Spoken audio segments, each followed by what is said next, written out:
Sadya namang nakatutuwa ang kakaibang talento sa panggagaya ng boses. Maliban dito, maaari daw itong pagkakitaan. Alamin po natin ang karanasan ng isa nating kababayan na naging dalubhasa sa ganitong larangan sa ulat ni Mr. Fu. Taka sa akin, itong bagay sa'yo. Biglang, yung lolo niya, biglang lumalabas. Sandali lang po, mag-iingat ka. Hindi mo kaya mga kalaban natin. Biglang dumating ang monster. Manda kayo, itong bagay sa inyo. Ilang lang yan sa mga boses ni voice talent Pocholo Gonzales. Bata pa siya, mahilig na siyang manggaya ng boses ng iba hanggang sa gawin na niya itong career. 11 years na siyang voice talent at hindi na mabilang na cartoons at radio plays ang kanyang nagawa. Ngayon may sarili na siyang kumpanya, ang Creative Voices, na nagtuturo at nagbibigay ng racket sa mga voice talents. This is an art form na hindi napapansin for a longest time. Panahon pa na mga, anong tawag dito, yung mga Greek, ginagawa na yung voice-over. Di ba sa teatro may nagbo-voice-over? Hanggang sa dumating ang radyo, mga radio drama. Nakakalungkot lang, hindi sila nakilala. At ngayon, yun ang ginagawa ng company ko. Pinakamabenta sila ngayon sa pagbibigay ng Pinoy na boses sa mga foreign cartoons tulad nito.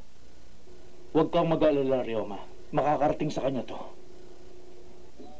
Kinukuha rin sila sa mga radio ads o sa mga kampanya ng kandidato.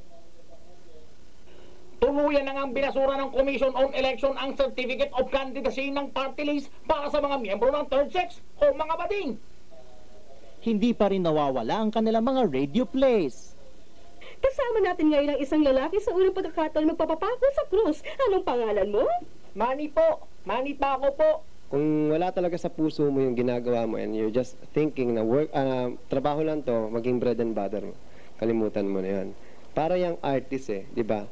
Kahit hindi bumenta yung painting niya, magpe-paint pa rin yan. Kasi yun ang kanyang expression ng kanyang art. Ito naman ang sample ng isang taong first time na magiging isang voice talent. Ano ka ba? Kaya nang remedyohan ngayon ng ganyan mga problema, no? May picture ka ba ng pinsan mo? O eto, may picture siya sa pitaka ko. Huwag mong pintasan ha. Mapapansin mo dyan na may split end siya. May eye bags, warts at wrinkles. Pero talented yan. Tsaka sabi mo nga, mararemedyohan naman ngayon yan. Ito ba ang pinsan mo? Akala ko makeover.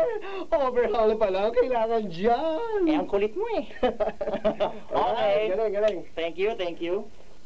Para sa Newswatch Aksyon Balita, ako si Mr. Fu.